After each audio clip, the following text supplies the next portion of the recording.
Hey guys, thanks for all the positive feedback and reviews and stuff on my video from before about the kayak.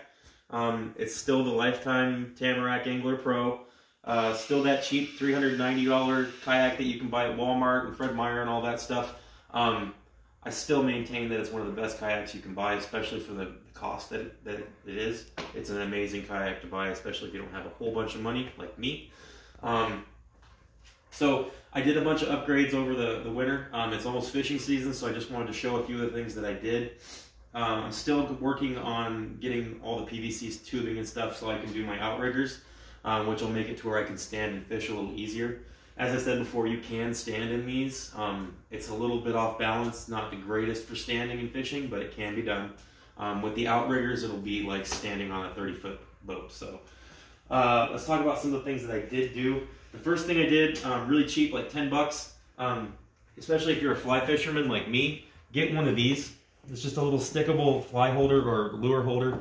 They work really well, and if you're like me, after a day of fishing on the water, you wind up with, 30 or 40 flies floating all over your boat, and that's never any good. It always makes a mess to clean up, so get one of those things. They do help, or 2 or 14 or whatever you do. I don't know. Do you? I also absolutely fell in love with this little guy that it came with. There's a ton of different brands and stuff all over the internet. No, you do not need the most expensive version possible. It makes no sense to go spend 50 bucks on one of those things for a $400 kayak.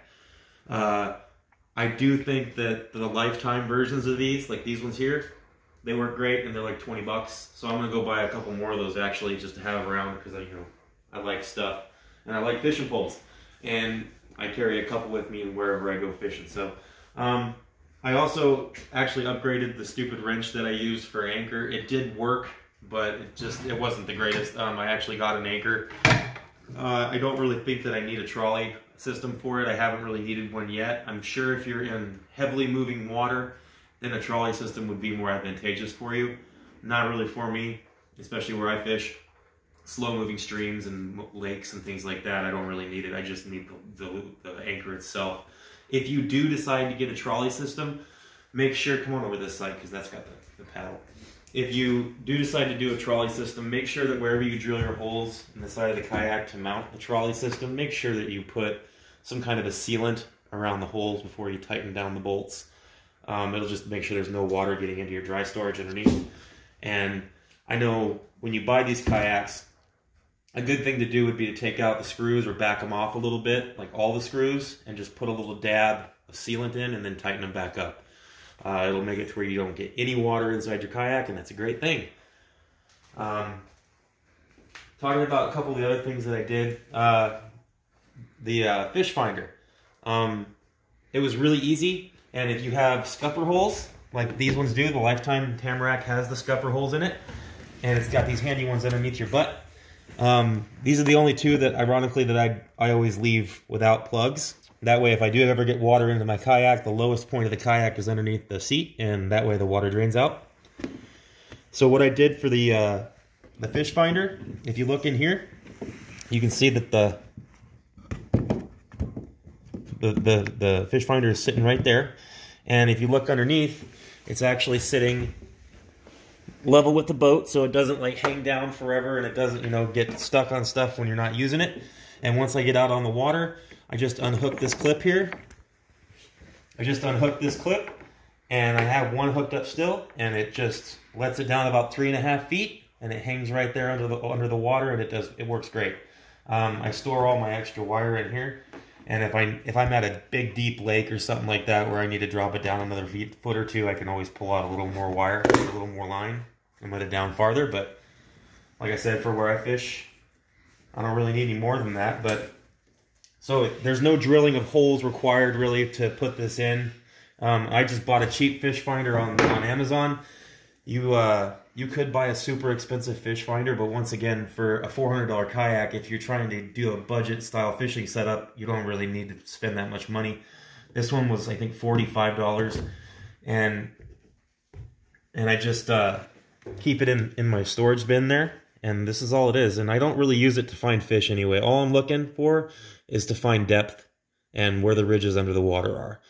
This one's actually kind of nice. It does tell you, you know, what kind of vegetation is down there too, so you can kind of figure out where the fish are going to be.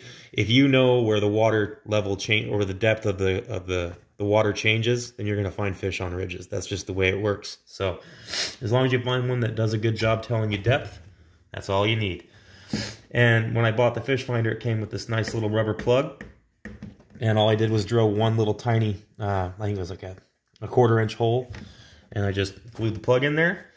And the wire is in there and it feeds in and out without having any issues. So I can pull it out, use it, and then put it back in there when I'm not. And it's out of the way, clean and clear.